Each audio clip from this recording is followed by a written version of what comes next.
And as the years passed, I came to love him as more than a cousin.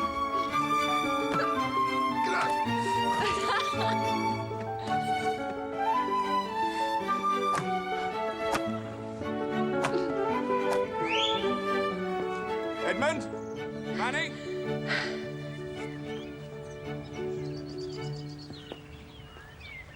I've never been happier.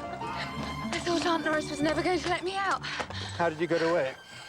I told her I had a very tedious errand from my cousin. I forgot. Pick this for you.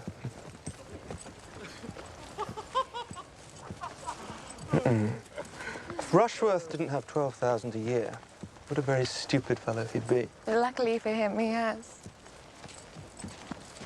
I've had a letter from my brother Tom. He's staying on in town. Just what my father was afraid of. Tom's whole life has turned into one long party. I'm left to deal with everything. Well, I think it suits you very well. Besides, it's not all work. And I know this doesn't count, but I was never happier. I'll race you. Come on! In my innocence, I imagined I would be happy always. Well, then perhaps Mr. Bertram may advise me. How might I advise you, Miss Crawford? I'm assured that my harp has arrived safe in Northampton. But do you think I can hire a cart to convey it here? No, I cannot. You would find it difficult, Miss Crawford, to hire a horse and cart just now, in the middle of harvest. I expect I should understand you in time. But coming from London, where everything can be got with money, I'm quite put out by your country ways. You could not be expected to have thought of it before, Miss Crawford, but once you do, you must see the importance of getting in the grass. One is reminded. If Mansfield were mine, I should add a folly. Now that I look at it objectively, Miss Crawford, I like what I see too much to want to change it. Come, Edmund. You must surely fancy a little chapel. Why in heaven would Mr. Bertram want a chapel? Does he enjoy forcing ladies out of their bed early in order to kneel on a stone floor? Especially unpleasant if the poor chaplain isn't worth looking at. I am shortly to be ordained as a clergyman, Miss Crawford. Well, then you must forgive my pleasantries, Mr. Bertram. I did not know.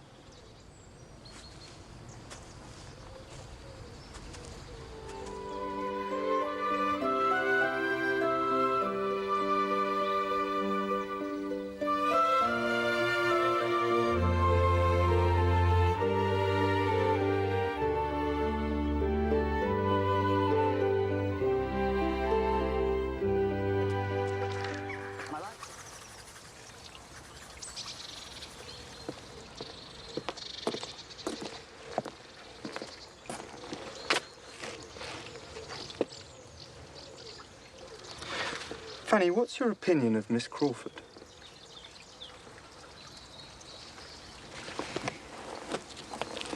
She has every virtue, a fortune, and a pretty face. She does. And? I've got a stone in my shoe. Ooh. But Edmund, does she truly hate to pray? Does she really believe everything can be got with money? I think Miss Crawford talks to amuse rather than anything else. And Fanny, are you riding tomorrow? Yeah. Then I'll have the mare saddled up half an hour early. Miss Crawford wants to learn, and Jenny is much our quietest horse. You won't be inconvenienced. I'll make sure we're no more than half an hour.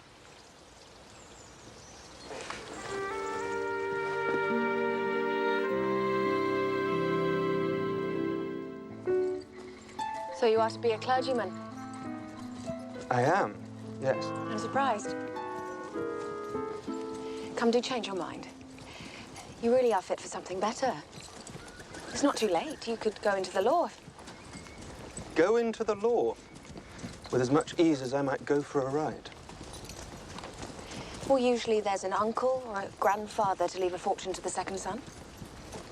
An admirable practice, but I'm an exception and must shift for myself. Besides, even with a fortune, I would make the same choice. But men like to distinguish themselves, don't they? You might be a soldier or a sailor.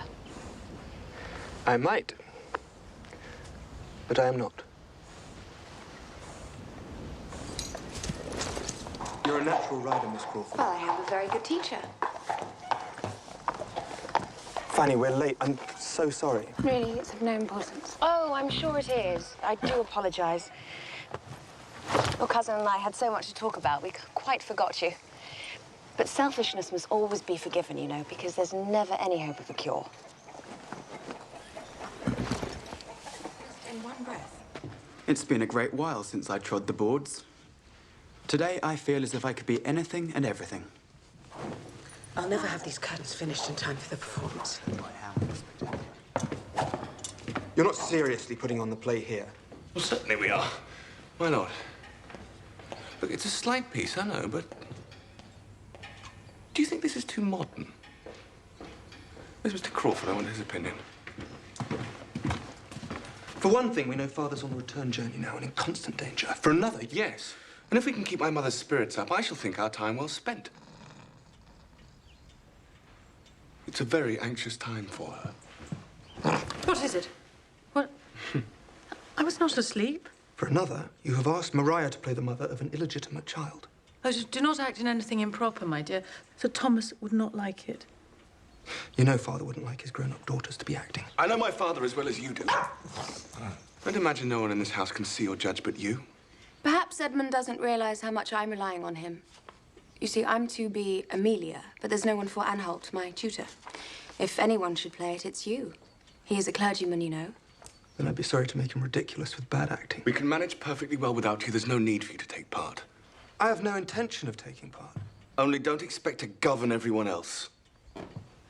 No doubt you will decide in time. When you do, pray let me know which of you gentlemen I have the pleasure of making love to.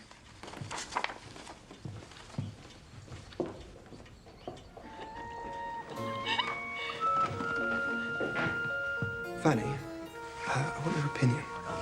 Yes. Edmund!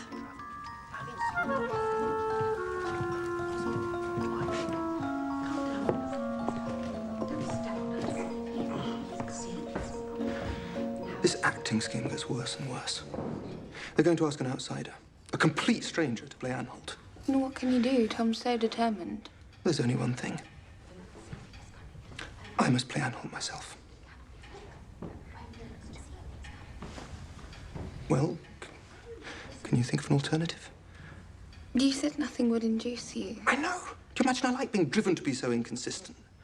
But it can't be right to let Tom go trawling the countryside for anyone who can be persuaded to take part, no matter who. No, it can't. Then give me your blessing, Fanny. If you're not with me, I mistrust my own judgment. I do see it's not right for Miss Crawford to act with a stranger. Right, you're right. She must be spared. Dear Fanny, I couldn't be easy until I'd spoken to you.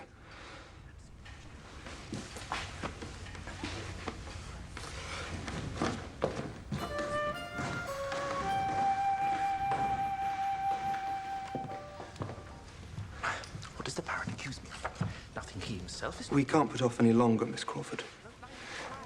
And really, you haven't so very much to fear. It is only me. Perhaps we could find a private corner.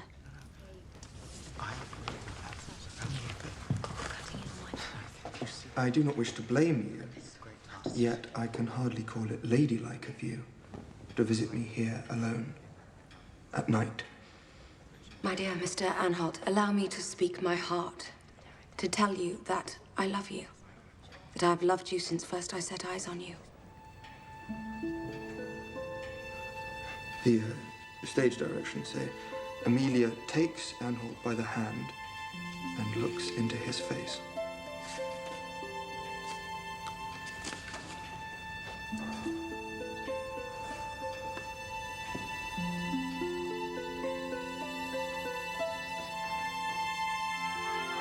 Look after your sister, Julia. All right from London. Weddings are such a bore. Thank God the racing season started so I can escape. Even Father wouldn't insist I'm here through Cheltenham. I need another drink.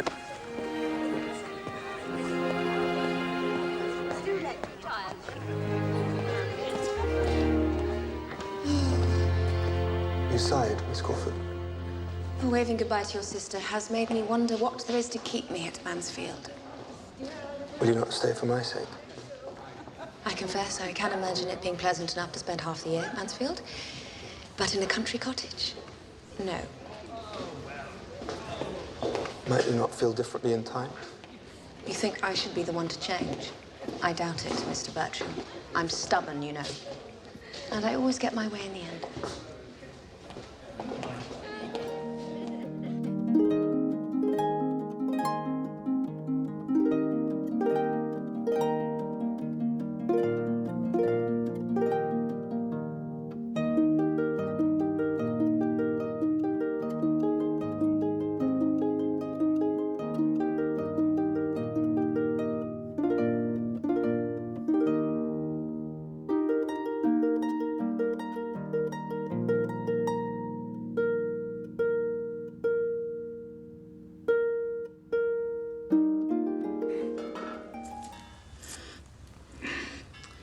I thought it might look well with William's cross. This is beautiful. How can I ever thank you? Oh, by accepting it for what it is, a token of love from one of your oldest friends. What can I do? Miss Crawford has also sent me a necklace. Miss Crawford has given you a necklace? Then, my dear Fanny, you must wear it. Well, I don't want to. And anyway, yours is far more suited to my cross.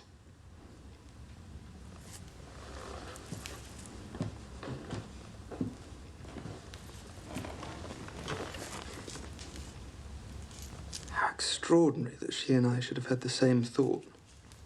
She shows her affection for you, whereas to me, she seems determined to torment me. I'm sure she doesn't mean half the things she says, but you know, the kind of life Mary wants. Hectic, fashionable life in London. Could I ever live as she wants? Well, what about the life you want to live? Haven't you always said that being a clergyman isn't about having a comfortable parish or even preaching a good sermon? It's about living a good life.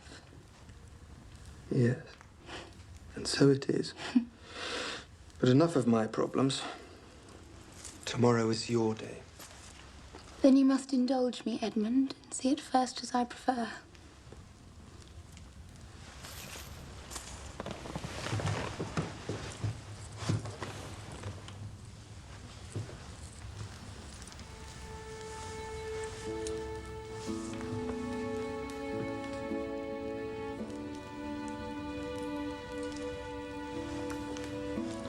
There.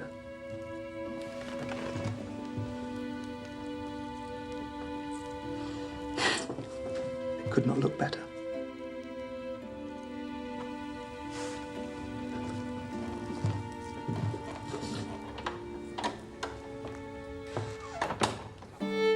One, 2, 3. Off you go.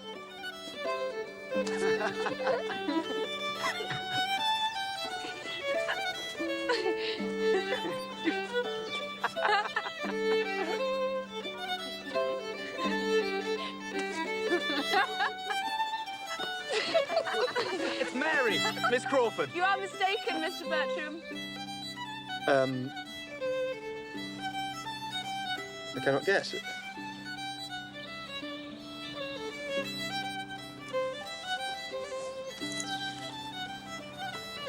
It's Fanny.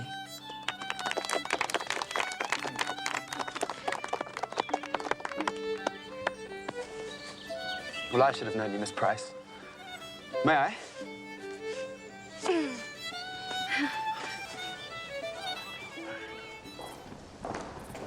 Here you are. My uncle has advised me to go to bed. I'm sure you've never been up so late in your life. I am worn out with civility. talking all evening with nothing to say. Look, Edmund. How lovely it is. Yeah. And how lovely you are tonight, Fanny. You've always disliked praise the way other women dislike neglect. But tonight I think you don't mind being told you've grown up into a pretty woman. Must be Henry's doing. Don't think I didn't notice how much you enjoyed dancing with him. Yes, I've been obliged to enjoy myself quite shockingly.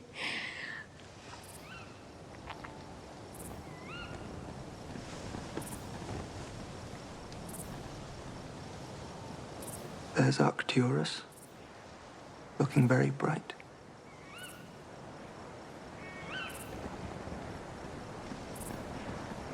It's been a great while since we did any stargazing. I don't know how it's happened, but yes, it is a very great while. I will be back soon.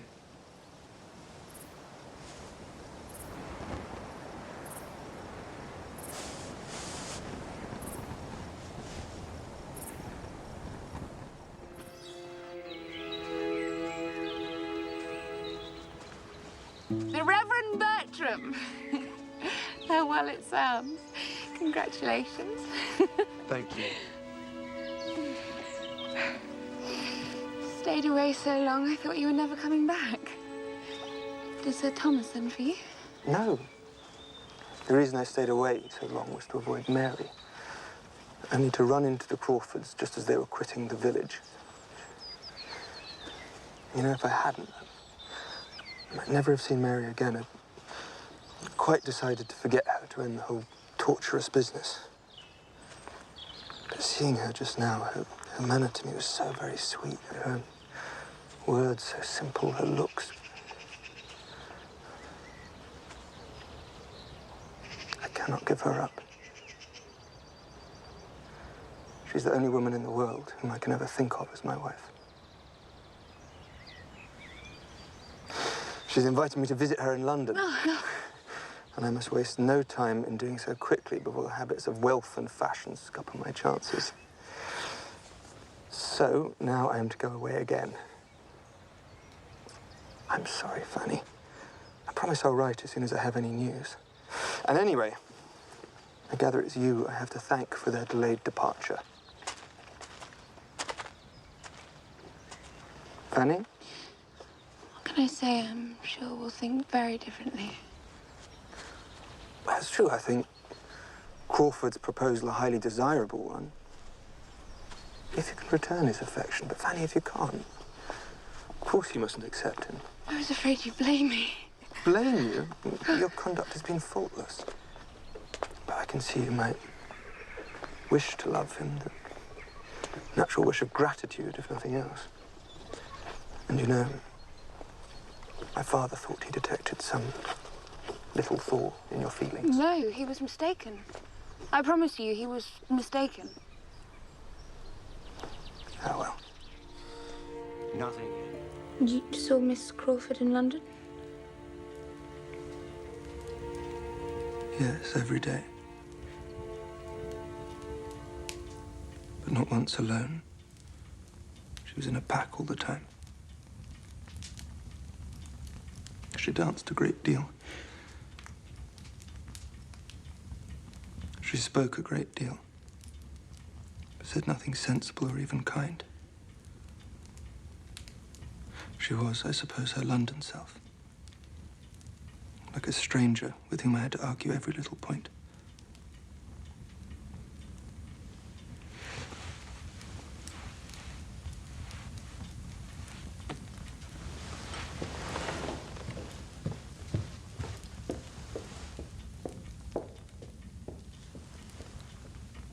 Every word. And no objections, please. I warn you, Fanny. Illness has brought out Tom's true nature in all its wonderful ugliness. He is a tyrant. Well, I shan't let him tyrannize me. We'll see about that. You'll give way. You're too kind to quarrel.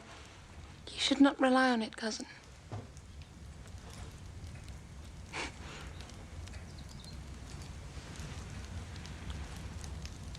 Fanny is the best girl alive.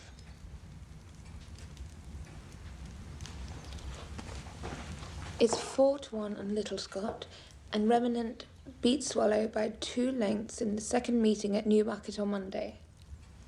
3-1 on Robinson. Did you notice nothing at the time? Were they so very discreet? Discreet. If only they had been, 1 ounce of common discretion would have saved us. Saved us? Well, you don't think Henry set out to destroy the Rushworths' marriage? I don't mean to defend Henry at your sister's expense, but really, I could knock their silly heads together. I never imagined that they would really do it.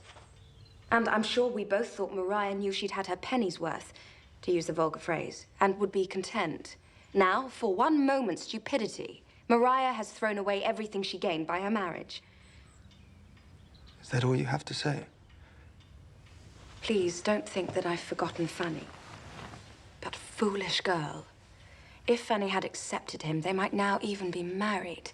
And Henry's relationship with Mrs. Rushworth would be no more than a harmless little flirtation. Enough! You've said enough. Forgive me, but I have not yet made my point. Edmund, I beg you, advise your father not to interfere. You mean my father should collude in this business in the hope that Henry will marry Maria? Well, think, Edmund, think.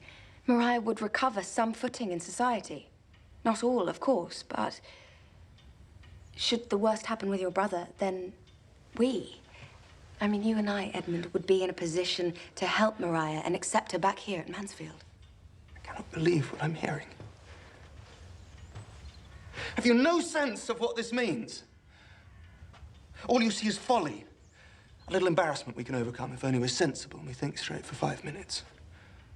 Society will forgive us. What do I care about society? My father's shame will last forever. And my mother's grief, and I...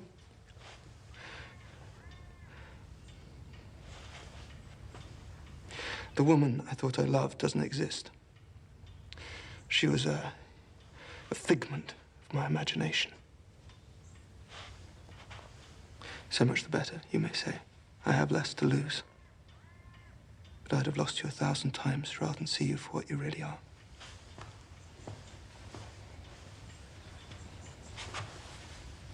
A pretty lecture, I must say. Will it be one of your sermons? Love is supposed to endure disappointment, is it not? Or so I am told. Goodbye, Miss Crawford.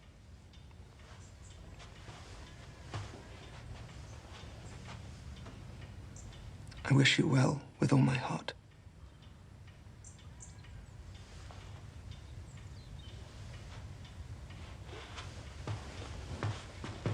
Edmund!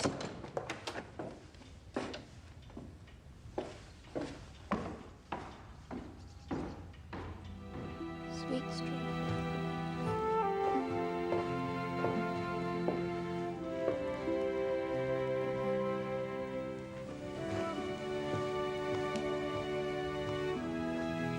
Edmund.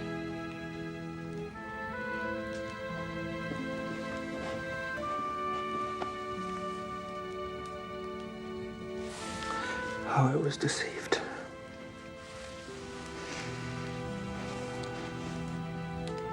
How I deceived myself.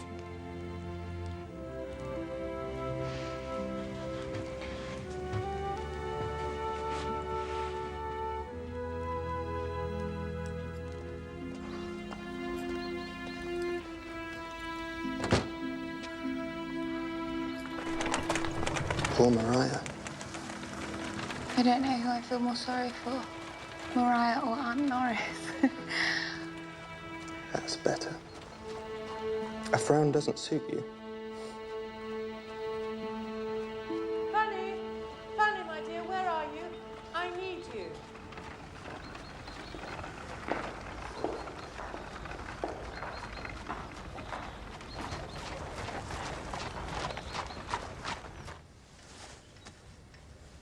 Which should I use here, Fanny? The purple wool or the maroon? The purple, Aunt.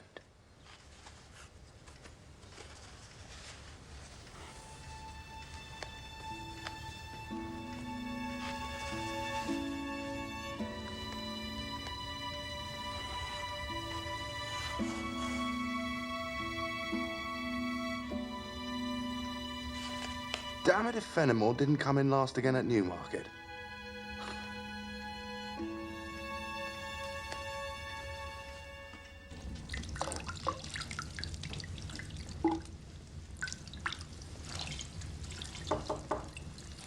It's only me. Edmund, come in. Oh, sorry, I didn't No, realise. really. Come in.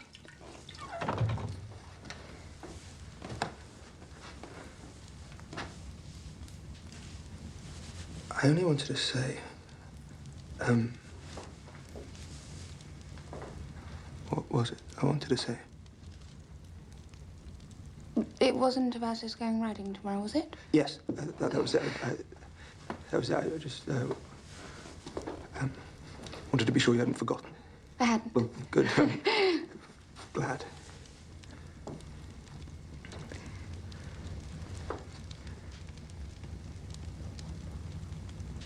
But now, Edmund, I really must go to bed. Yes, of course. Sorry. Well, then.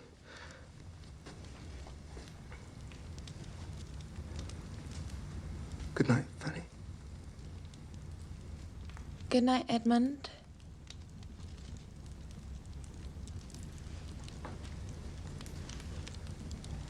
You know, I've always loved this room.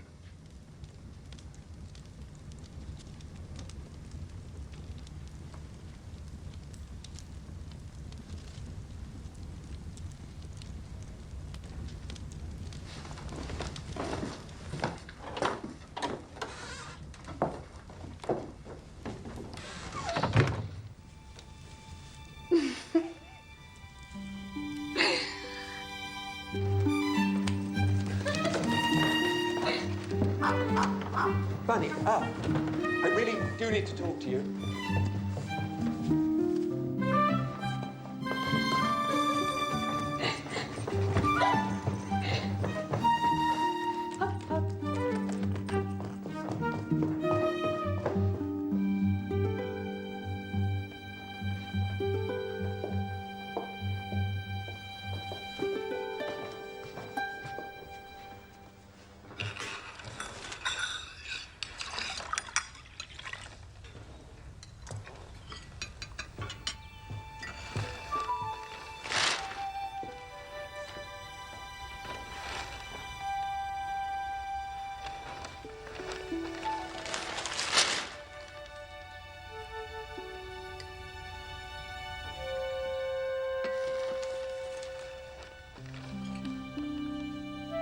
Fanny, my dear, I've quite run out of lavender.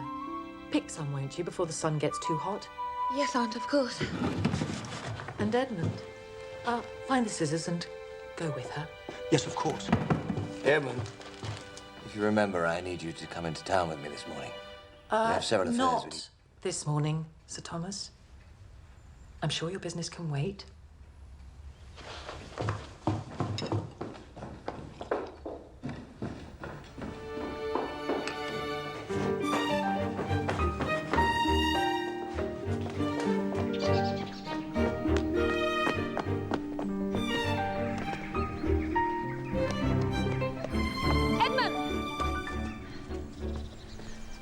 Fanny. Your father. It was nothing.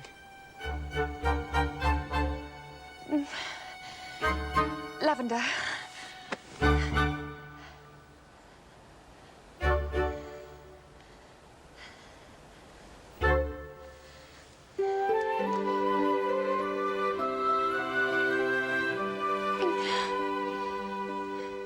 I love you. I was blind. Forgive me.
Edmund and Fanny have learned a new dance.